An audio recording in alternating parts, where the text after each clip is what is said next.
சாம்ராஜ்ய கனவு. அத்தியாயம் 17. மரணக்கோட்டை. சிற்பம் எல்லாம் காவியம் பாட, காவியம் எல்லாம் ஓவியமாய் அமைந்தது என சந்திரனால் ஆக்கப்பட்டது போன்ற அரசவை மண்டபத்தில் தங்க ஆறு என மின்னும் தரையின் இரு புறத்திலும் அடல் சேர் வீரர்கள் மின்னல் போன்ற உருவிய வாளினை ஏந்தி சிலை போல நின்றிருந்தனர். அவர்களுக்கு அப்பால் மேடையின் கீழே இருபுறமும் சேரத்து தந்த ஆசனங்களில் பிரதிநிதிகள் அமர்ந்திருந்தனர். சீனத்து முப்பட்டை கண்ணாடி விளக்குகள், ஒளி கற்களால் ஆகிய விளக்குகள் கொத்து கொத்துக்களாகவும் குவியல் குவியல்கள் போலவும் தொங்கிக் கொண்டிருந்தன. மேடை மீது சிறந்த முத்து பதிந்த நவரத்தின ஆசனம், அதன் கீழே கதிரவன் போல வெண்கொற்ற குடை, அவற்றின் இருபுறமும் யவனத்து தங்க ஆசனங்கள் இடப்பட்டிருந்தன.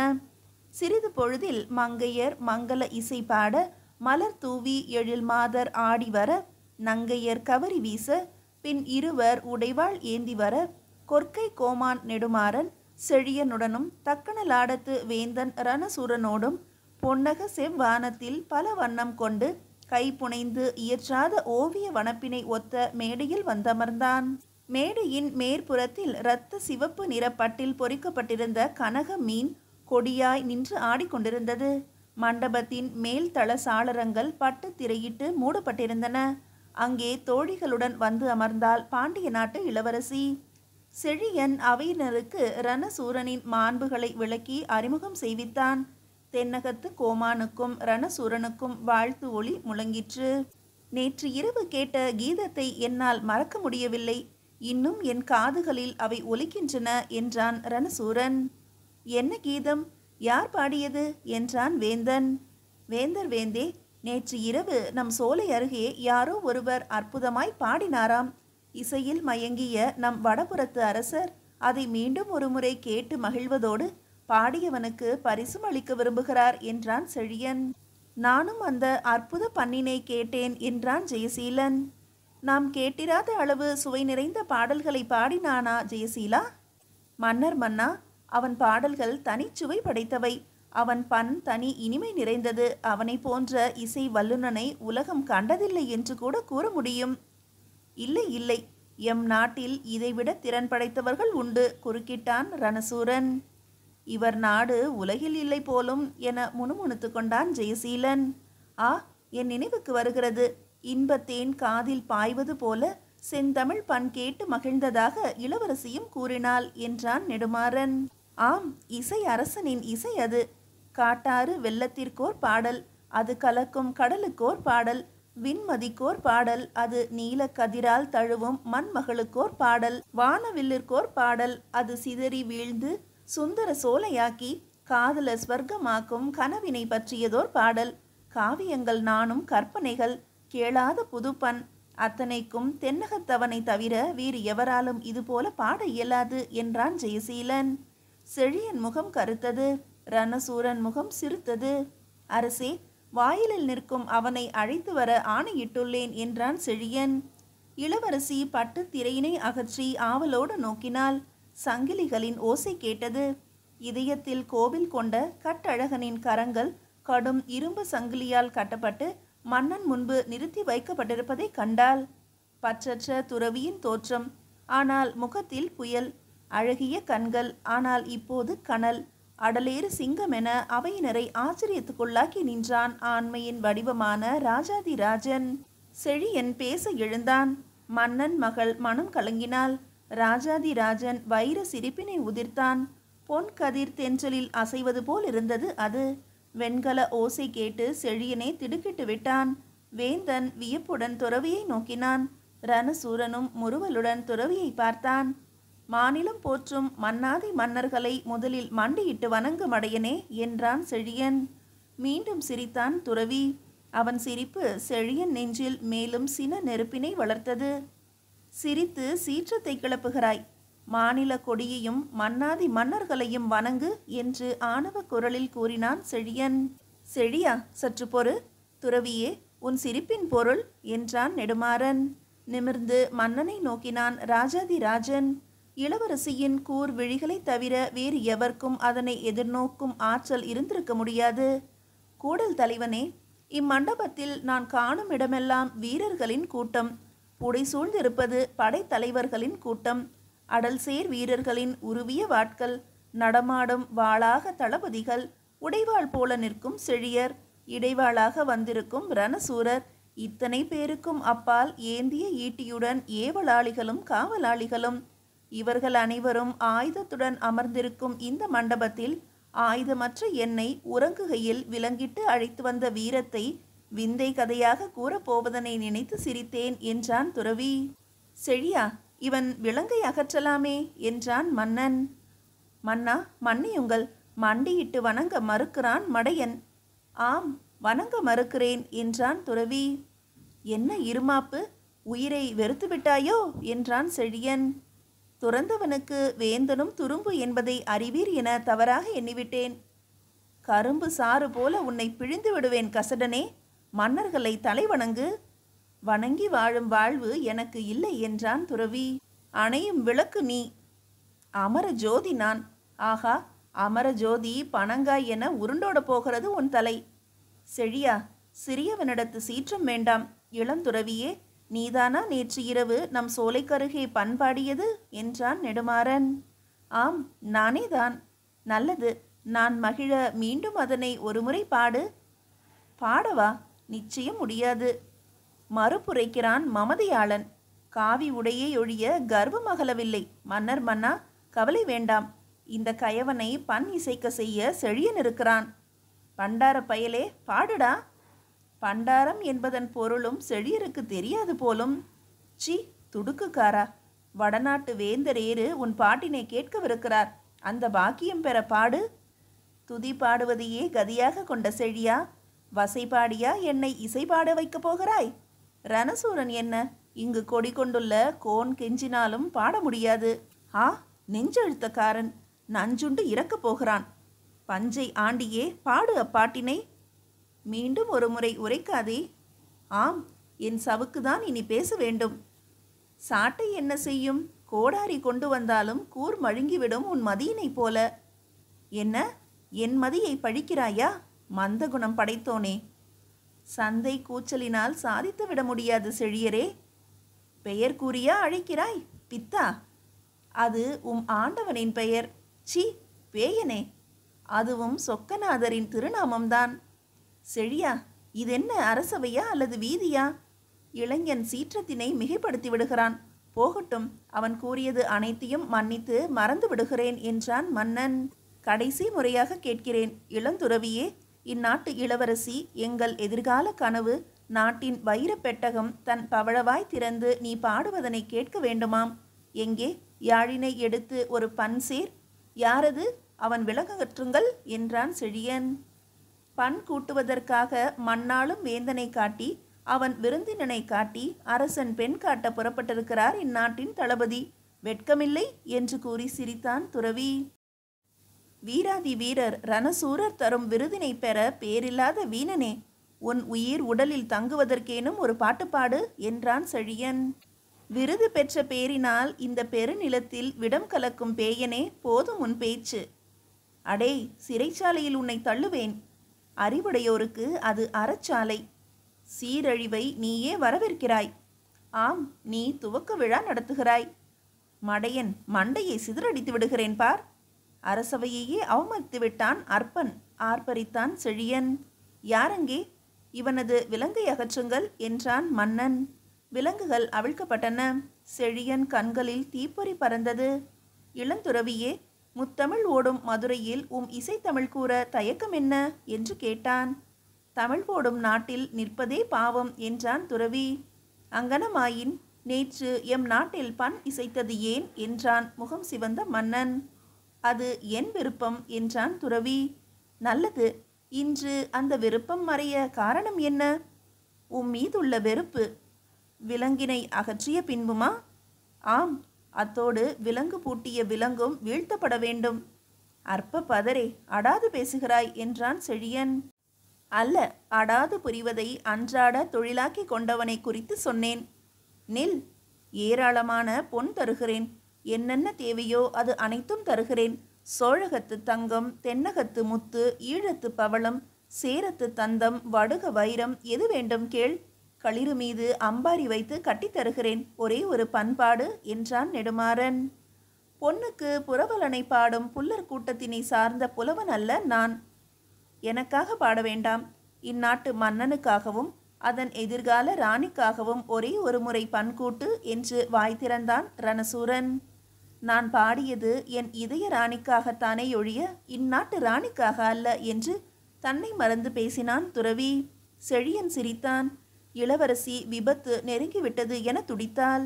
கயவனே, காவி உடையில் முக்தநாதனாகவா வந்திருக்கிறாய்? இளந்துறவிக்கு இதயராணியாம், இன்ப போதையில்தான் பாடுவானாம். இடம் மறந்து பேசிவிட்டான் இக்கயவன். பயனில்லாத பதடியே, நீ யார்? உண்மையைச் சொல். போதும் உன் கற்பனை உரை. என் இதயராணி கலைவாணி. துறவியின் மறுப்புரை இது. நிறுத்து உன் பித்தலாட்டத்தை. காம சேற்றில் உழலும் உனக்கு காவி உடை வேறா? கையில் கமண்டலம் வேறா? சிருங்கார ரசம் ததும்ப பாடினான் துறவி என்ற போதே ஐயப்பட்டேன். மெய்யாகி விட்ட பின்பு பொய் பேசி நீ தப்பிக்க முடியாது. செழியா, இவனை சிறையில் வை, பின் விசாரிக்கலாம் என்றான் நெடுமாறன். சிறையில் வைக்கவா வேந்தே? இல்லை இல்லை, பேரின்பத்தை உலகிற்கு கூறிடும் இந்த சிற்றின்ப கழுகினை கழுகிற்கு இரையாக்குவதே முறை. கடவுளை பிறருக்கு காட்டி தனக்கு கண்ணியரை தேடும் இந்த காவி ஆடைக்கு மரண பரிசுதான் சிறந்தது. ஒழுக்கத்திற்கு வழிவகுக்க இந்த ஒழுக்கக்கேடனை ஒழித்து கட்டுவதுதான் வழி. இவனுக்கு அளிக்கும் தீர்ப்பு பிறருக்கோர் பாடம். நாம் தமிழர் அல்லவா அரசே? அதுவும் சரிதான் என்று செழியனை ஆமோதித்தான் மன்னன். அப்பா என்று கூவினாள் மாடத்திலிருந்த இளவரசி. ஆனால் செழியனின் சவுக்கடி ஓசை அதனை மறைத்துவிட்டது. இளவரசி மயக்கமுற்றாள். புயல் தென்னங்கீற்றை கிழிப்பது போல சவுக்கு பேசிற்று. மீண்டும் விலங்கு பூட்டப்பட்ட இளந்துறவியின் உடல் இரத்த காடாயிற்று. மரணக்கோட்டையில் இவனை இடுங்கள் என்றான் செழியன். மரணக்கோட்டையிலா என்று நெஞ்சு திடுக்கிட்டனர் அனைவரும். அரசவை கலைந்தது.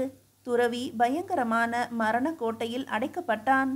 மீதியை அடுத்த அத்தியாயத்தில் காணலாம். அத்தியாயம் 18. சிலம்பொலி. தக்கணலாடத்து ரணசூரன் கலைகளை விரும்புபவன் என அறிந்த மன்னன் அவன் ஆசையை நிறைவேற்றவும் அன்று காலை அரசவை நிகழ்ச்சியை மனதிலிருந்து மாற்றவும் அன்று மாலையிலேயே ஒரு முத்தமிழ் விழாவினை ஏற்படுத்த உத்தரவிட்டான். துறவிக்கு வேந்தனும் துரும்பு என்று காலையில் துறவி கூறிய சுடுசொல் அவனை பெரிதும் வருத்திற்று. இந்நிலையில் மன்னனை காண இளவரசி வந்தாள். மன்னன் மகளை வரவேற்று அவளுடன் பெரும்பகுதி நேரம் துறவி அரசவையை அவமதித்து விட்டதை பற்றியே வெறுப்புடன் பேசிக் கொண்டிருந்தான். பிறகு ரணசூரன் தவறான கருத்து கொண்டிருப்பான், ஆதலால் மாலையில் ஒரு கலை விழா ஏற்பாடு செய்யப்பட்டிருப்பதையும் குறிப்பிட்டான். மன்னனுக்கு துறவி மீது ஏற்பட்டிருக்கும் வெறுப்பையும் கசப்பையும் கண்ட இளவரசி துறவியை விடுவிக்க தந்தை இணங்க மாட்டார் என்று அறிந்து கொண்டாள். அவரை விடுவிக்க முடியாத அப்பா என்று தன்னையும் மறந்து கேட்ட இளவரசியிடம், அவனை விட சிறந்த இசைவாணன் ஒருவனை அனுப்புவதாக ரணசூரர் சொல்லி இருக்கிறார் என்றான் மன்னன். சரி அப்பா என்று ஏமாற்றத்தோடு திரும்பினாள் இளவரசி. இளவரசி சென்றதும் செழியன் உள்ளே வந்தான். செழியா, முத்தமிழ் விழாவிற்கான அனைத்தும் முடிந்துவிட்டதா என்று கேட்டான். ஆஹா, அனைத்தும் நடந்தேறிவிட்டன. ஆனாலும் என்ன ஆனாலும்? ஆனாலும் அண்ணா, இன்னும் என் மனம் அமைதி பெறவில்லை. ஏன் செழியா? அந்த அற்ப பதர் அந்நியரான ரணசூரர் முன்பு நம்மை அவமதித்து விட்டான்.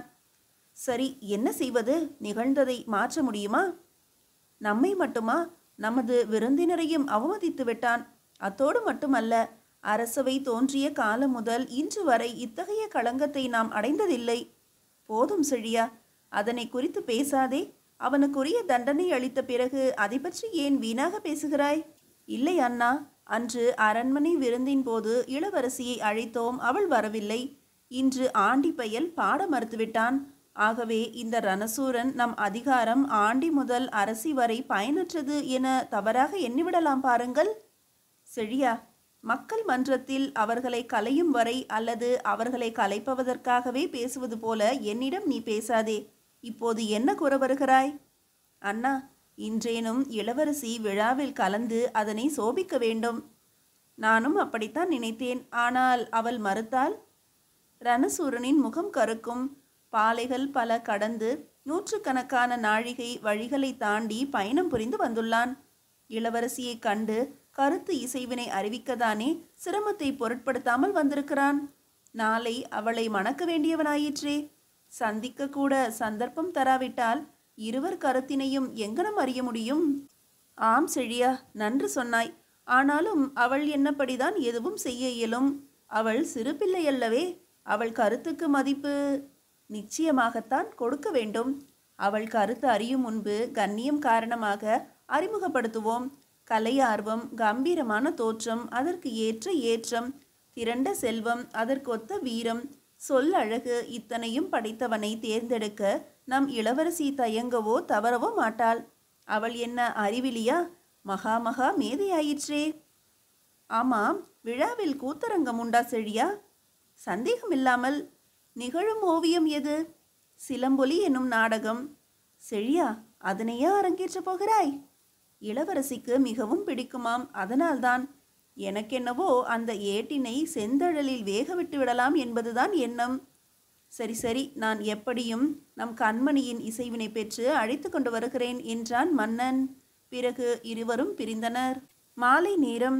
விழா அரங்கு விந்தையும் வியக்கும் வண்ணம் சுந்தர காவிய கூடமாக காட்சி தந்தது. அதில் அரசவையினர் அனைவரும் குழுமியிருந்தனர். ஊஞ்சல் மாடத்திற்கு செழியன் பின்தொடர அரசவையினர் ஆரவரிக்க ரணசூரன் செந்நிற காஞ்சி பட்டிட்ட கனகாசனத்தில் வந்தமர்ந்தான். பின்தொடர்ந்து மீண்டும் ஆரவாரம் செய்தனர் அவையில் உள்ளோர். பின் அனைவரும் எழுந்து நிற்க தென்னவர் கோமான் நெடுமாறனும் அவன் அருந்தமிழ் செல்வியும் உள் நுழைந்தனர். விந்தையான காந்தத்திடம் வீழும் இரும்பை போல சிந்தை பறிகொடுத்தான் சேல்விழியாலை மட்டுமே கண்ட ரணசூரன். அனைவரும் அமர்ந்து அளவலாவ துவங்கினர். மகளை நோக்கினான் மன்னன். அவள் நிலம் நோக்கவில்லை, எதிரில் இருந்த நீல பட்டு திரையை நோக்கி கொண்டிருந்தாள். ரணசூரன் தென்னவனை பார்த்து சிரித்தான். இளவரசி என்றான் கம்பீரமான குரலில் மன்னன். அனைவரது கண்களும் அவன்பால் திரும்பின. இவள்தான் என்னுடைய மதிப்பிட முடியாத செல்வம், என் தனிச்செல்வி, இந்நாட்டின் வருங்கால அரசி. அன்பு திலகம் என்பது என் மகளின் பெயர் என்றான் நெடுமாறன். நன்றி, நம் நமஸ்காரங்கள் பழம்பெரும் பாண்டிய நாட்டு அரசிக்கு உரித்தாகட்டும் என்றான் ரணசூரன். திலகம், இவர்தான் இன்று பனிமலையின் கீழ் சீரும் சிறப்பும் பெற்று வாழும் தக்கணலாடத்து இளவரசர். என்ன செழியா? ஆம், விடக்கதிர் வேல்காளை இவர். கலைகளில் வல்லவர் இவர். போர் என்றால் வேந்தர்கள் தம் கண்ணீரினை மனைவிமார்களுக்கு மறைக்க மைந்தர்கள் உச்சியினை முத்தமிடுகிறார்களாம். ஆம், பச்சை வீரர் இவர். ரணசூரர் என்பது இவர் பெயர் என்றான் மன்னன். நல்லது, சந்திப்பிற்கு நம் நன்றி. எம் வணக்கம் உம் நாட்டவருக்கும் உரித்தாகட்டும் என்றாள் இளவரசி. முரசொலித்தது, திரை உயர்ந்தது, இசை நாட்டியம் ஆகிய பல கழிந்தன. ரணசூரனின் கண்கள் இளவரசியையே வட்டமிட்டன. ஒரே ஒரு எதிர்நோக்கு நோக்கிய இளவரசியின் மின் கதிர் விழிகள் வெண்ணோக்கு நோக்குவது போல் இருப்பதைக் கண்டு மெய் விதிர்த்து அரங்கின் மீது கண்களை பதித்தான் ரணசூரன். அங்கே வீரிட்ட வண்ணம் விரிந்த கூந்தலுடன் ஒரு மங்கை நீளவிட்ட பொன் மாளிகை முன்பு நின்றிருக்கும் காட்சியினை கண்டு திடுக்கிட்டு நிமிர்ந்து அமர்ந்தான் ரணசூரன். கற்பின் இருப்பிடம், பொறுப்பு வாழும் பொடிபடிந்த மேனி, வெறுப்பு விலகும் வீர தோற்றம், தெய்வமும் அஞ்சும் அதிசய சீற்றம், பெண்ணாய் இல்லை பாண்டியனை கொல்லும் கூற்றாய் கையில் தனிச்சிலம்புடன் நின்றிருந்தாள் அந்த அரங்கின் கண்ணகி. விலங்கு முறையன்றி வேறு முறை அறியாத பொறியறு நெஞ்சத்து வேந்தனின் வாயிற்காவலனே, கைம்பெண் ஒருத்தி கையில் கால் சிலம்புடன் காண வந்துள்ளாள் என அறிவு அறை போகிய உன் அரசரிடம் அருவி என்றாள் கண்ணகி. ஓடினான் வாயில் காப்போன். அரியணையில் அமர்ந்திருந்த கொற்றவனை வாழ்த்தி வணங்கிய பின், வேந்தர் வேந்தே, விண்ணினையும் மண்ணினையும் பிளக்கும் கூற்றின் படைப்பாய், கையில் ஒரு சிலம்பு தாங்கி, காலில் புயல் தாங்கி, மேனியெல்லாம் ஜுவாலை தாங்கி, கண்களில் சுட்டெரிக்கும் கனல் தாங்கி, மரங்கடை மன்னன் உயிர் மாய்ப்பேன் என நங்கையொருத்தி உள்ளெழுந்த தீச்சிற்றத்தால் அரண்மனை வாயிலில் வந்துள்ளாள் என நடுங்கிய வண்ணம் கூறினான். வரச்சொல் என்றான் பாண்டியன். உள் நுழைந்தாள் கண்ணகி. சாத்திரங்கள் செத்துவிட்ட மண்பதை ஆளும் மன்னன் சபையா இது? கண்ணகியின் சீற்றமான கேள்வி. நாடகத்தை கண்டு கொண்டிருந்த அரசன் நெடுமாறன் நாடகத்தில் பாண்டியனாக நடிப்பவனின் பரிதாபத்தை காண முடியாதவன் போல செழியனை பார்த்தான். செழியன் மெல்ல வெளியேறினான். பெண்ணே, உனக்குற்ற இடர் யாது என்றான் அரங்கில் வேடமிட்டுள்ள பாண்டியன். தீங்கிற்கு தீங்கிழைக்கும் தெய்வ சுடரொளியாய் நின்ற கண்ணகி கனல் தெறிக்க நாடக பாண்டியனை நோக்கினாள். காட்சியினை காணும் நாடாளும் அரசன் நெஞ்சு நடுங்கினான். வாழ்தல் வேண்டி ஊழ்வினை துரத்த சூழ்கழல் மன்னனாக உனது நகர் புகுந்து என் கால் சிலம்புக்கு விலை கேட்டபோது கொலைக்களப்பட்ட கோவலன் மனைவியான் என்றாள் கண்ணகி. கள்வனை கொல்லுதல் கடுங்கோலா? நாடக பாண்டியனின் அமைதியான கேள்வி இது. வெங்கோலுக்கும் செங்கோலுக்கும் வேற்றுமை தெரியாத ஆளுங்கிரகமாகி அறமாட்சியை அழித்து கழிக்கும் அரசே, விலங்குகளும் கண் புதைக்கும் உன் விவேகமற்ற ஆட்சியைக் கண்டு அநீதியை ஆசனமாக்கி மண்காணா கொடுமையை வெண்கொற்ற கொடையாக்கி கொலை கருவியை கோலாக்கி கோலாகலமாக வீற்றிருக்கும் வேந்தனே, வீழ்ந்தது உன் கொற்றம், அழிந்தது உன் புகழ், சூழ்ந்தது பழி. உன் அறியாமைக்கு தீமூட்ட, அநீதி ஆட்சிக்கு தீமூட்ட, அதை அனுமதித்த நகருக்கு தீமூட்ட கொண்டு வந்துள்ளேன் என் மறுகார் சிலம்பினை என்றாள் கண்ணகி. வேடம் தரித்துள்ள வேந்தனின் நடுக்கம் கண்டு நெடுமாறன் மெதுவாய் எழுந்து வெளியேறினான். இளவரசி இதனை கடை கண்களால் கவனித்தாள். அப்போது ரணசூரனும் வெளியேறும் மன்னனை காணாதவன் போல கண்டான். நாடகத்தில் சிலம்பு உடைந்தது, மாணிக்க பரல் தெரித்தது, பாண்டியன் வீழ்ந்தான். கதை தொடர்ந்தது. தன்னை தவிர வேறு யாரும் இல்லாததை உணர்ந்த ரணசூரன் இளவரசியை நோக்கினான். அவள் நாடகத்தில் ஆழ்ந்திருந்தாள். அவள் கவனத்தை கவர எண்ணிய அவன், ஆஹா அற்புதம், என்ன அதிசயம், ஆஹாஹா என்று திடீர் ரசிகனானான். நான் வருகிறேன் என்று புறப்பட்டாள் இளவரசி. இளவரசியாரே, சற்று அமருங்கள். வந்ததிலிருந்து வாடிக்கொண்டிருக்கிறேன். இன்றுதான் நன்றாக நடிக்கின்றீர்களே. ஆமாம், எனக்கு அது மிகவும் பிடிக்கும். எனக்கு அது பிடிக்காது என்றாள் இளவரசி. நாடகத்தை விரும்பி ரசித்தீர்களே? ஆம், நாடக நடிப்பினை விரும்பி ரசித்தேன். ஆனால் வாழ்வை நாடகமாக்கி நடிப்பவர்களை வெறுத்து ஒதுக்க விரும்புகிறேன். இளவரசி, தாங்கள் யாரை குறிப்பிடுகிறீர்கள்? என்னையா? அதற்கு தெளிவுரை வேண்டுமா? விருந்தோம்பும் பண்பிற்கே மாறுபட்ட பேச்சு இது. வில் கயல் வேங்கை நாட்டினருக்கு விருந்தோம்பும் பண்பை பற்றி நீர் விளக்கம் தர வேண்டாம். சேர்ந்து வாழும் செந்தமிழ் பண்பிற்கு தீங்கு விளைவிக்க தாங்கள் வருகை தந்தது எந்த பண்போ? நான் அழையாது வரவில்லை, அழைப்புடன் தான் வந்தேன். கண்டேன் உன்னை. உலகில் இனி எதுவும் வேண்டேன். கனகம் கலந்த கமல நிற மேனியாளின் கருநிற திராட்சை கண்களின் நீல வைர நிற மணியில் என்னை தவிர வேறு ஒருவரின் நிழல் தங்கிவிடுமோ என அஞ்சுகிறேன். அதை இனி நான் சகியேன் இளவரசி. எண்ணற்ற நிதி படைத்த என்னை மதி படைத்தவர்களைத்தான் நான் மதிப்பது என்று குறுக்கிட்டாள் இளவரசி.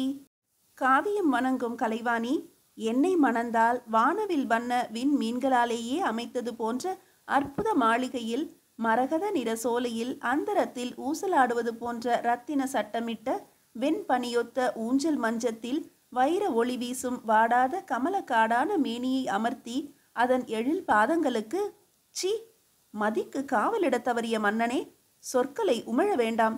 பேசுவது யவன நாட்டு அடிமை பெண்ணிடம் என்று எண்ணமோ? ஆளும் மன்னன் மகளிடம் என்பதை மறக்க வேண்டாம். தரணியெல்லாம் தந்து மயக்கு மொழி பேசினாலும் தமிழக பெண்ணின் மனத்தை பறிக்க முடியாது. நீர் பேசும் நிலம், பேசும் நபர் நினைவில் இருக்கட்டும். தவறினால் அதோ அரங்கினை பாரும், மறக்காதிரி காட்சியினை என சுட்டிக்காட்டினாள் இளவரசி. ரணசூரன் அரங்கினை நோக்கினான். அங்கே மூவேந்தர் கொடி பொறித்திருக்க கனக விசையர் என்னும் கசடர்கள் கல் சுமந்து நின்றிருக்கும் காட்சி நிகழ்ந்து கொண்டிருந்தது. இளவரசி எழுந்திருந்தாள். அதே நேரத்தில் செழியனும் நெடுமாறனும் மீண்டும் உள்ளே நுழைந்தனர். அரங்கில் நிகழ்ந்த காட்சியினை கண்டு, செழியா, இதென்ன கோலம்? இந்த காட்சி வேறா? நாடகம் போதும், நம் விருந்திற்கு புறப்படுவோம் என்று திகைத்த வண்ணம் கூறினான் நெடுமாறன். ஆமாம், செல்வோம் என்று எழுந்தான் ரணசூரன். தென்னவனை பின்தொடர்ந்தாள் இளவரசி. பின்னிரவு நேரத்தில் செழியன் நெடுமாறனிடம் தனியே விடைபெறும்போது, செழியா, நீ ஒரு மடையனடா என்றான். ஆமாம் அண்ணா, ஆனால் ஏன் என அறிய விரும்புகிறேன். சிலம்பொலியை போய் அனுமதித்தாயே மடையா என்றான் நெடுமாறன். ஆமாம் அண்ணா, அது என் தவறுதான். அந்த கண்ணகியை கண்டவுடன் எனக்கு மாதவியின் நினைவு வந்துவிட்டதடா செழியா. நல்லது அண்ணா, நமக்கெல்லாம் கண்ணகியை கண்டாலும் மாதவியின் ஞாபகம்தானே அண்ணா வரும். செழியா, அதிகமாக மது அருந்திவிட்டாயோ? உளறுகிறாய் கசடனே. நான் கதையில் வரும் கணிகை மாதவியை சொல்லவில்லை, சுந்தரன் மனைவி மாதவியை சொன்னேன். அண்ணா, ஓடிப்போனவளை பற்றியா தாங்கள் இன்னும் நினைக்க வேண்டும்? வேறு எதை பற்றியடா செழியா சிந்திப்பது? வேகுதடா என் நெஞ்சம். அவளுக்கு இழைத்த கொடுமை முள்ளாக என் நெஞ்சில் நின்று கொடுமை புரிகிறதடா. கொடுமையை உங்கள் நெஞ்சத்தில் கோலோச்ச விடாதீர்கள் அண்ணா. செழியா, வடநாட்டான் தலையில் கல்லேற்றும் காட்சியினை காட்டித் தொலைத்தார்களே நாடகத்தில். வெகுண்டிருப்பான் அந்த ரணசூரன். அண்ணா, நாம் என்ன நாடகத்தில் தானே கல் சுமக்கும் கசடர்களை காட்டினோம். என்றாவது இமயத்தில் நாம் என்று நிற்க முடியுமா? வடநாட்டு பக்கம் போனால்தான் வாடை வீசுகிறதே. செழியா, இனி நம்மையோ நம் அரசையோ பழிப்பது போலவோ பகைப்பதை போலவோ உள்ள நாடகங்களை நடிக்கக்கூடாது நம் நாட்டில், சரியா? ஆமாம் அண்ணா, நிச்சயமாக கூடாது. வேண்டுமானால் ராமாயணம் மகாபாரதம் போன்றவைகளை காட்சிப்படுத்தட்டும். ராமாயணம் என்ன, கீமாயணம் வேண்டுமானாலும் நடத்தட்டும். ஆட்சி புரியும் நமக்கு என்ன, நம்மை பழிக்கக்கூடாது, அவ்வளவுதான் என்றான். இருவரும் பிரிந்தனர். மறுநாள் வைகரையின் போது ரணசூரன் நாடு திரும்புவதால் அவனை சந்திக்க செழியனும் மகளின் கருத்தினை அறிய மன்னனும் சென்றனர். ஆற்றங்கரை பாலத்தில் இரு வீரர்கள் பின்வர ஒருவன் முன் செல்ல செழியன் நடுவே சென்று கொண்டிருந்தான். நடு பாலத்தில் ஒரு புறவி நின்று கொண்டிருந்தது. அதன் மேல் மெல்லிய ஆணுடை தரித்த ஒரு பெண் அமர்ந்திருந்தாள். கடிவாளத்தை பற்றிய வண்ணம் கீழே ஒருவன் நின்றிருந்தான். செழியன் அவர்களை நெருங்கியதும், யார் அந்த நாய்கள் என்று கேள் என்றான் செழியன். அரேபிய நாட்டு வியாபாரி என்றான் கீழிருந்தவன். அந்த பெண் யார் என்றான் செழியன். என் மனைவி. இந்த நடுநிசி நேரத்தில் இங்கென்ன வேலை? டேய், இவனை கைது செய்து சிறையில் வை. இவளை நம் அந்தப்புறத்து முகாமில் அடைத்து வை என்றான் செழியன். அடுத்த கணத்தில் அவன் ஆணையை நிறைவேற்ற அடியெடுத்தவன் தலை ஆற்றில் போய் விழுந்தது. செழியனின் பின் இருந்த இருவரும் ஆற்றில் விழுந்தனர். செழியன் வாளை உருவினான். ஆனால் அவன் நெஞ்சில் அரேபிய உடையில் நின்ற விக்ரமனின் வாள்முனை இருந்தது. மறுகணம் செழியனின் குதிரை ஓடிற்று. செழியனோ கீழே விழுந்தான்.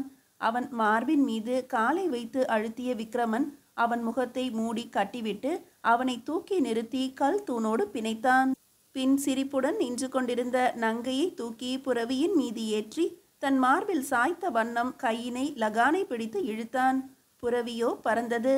மீதியை அடுத்த அத்தியாயத்தில் காணலாம்.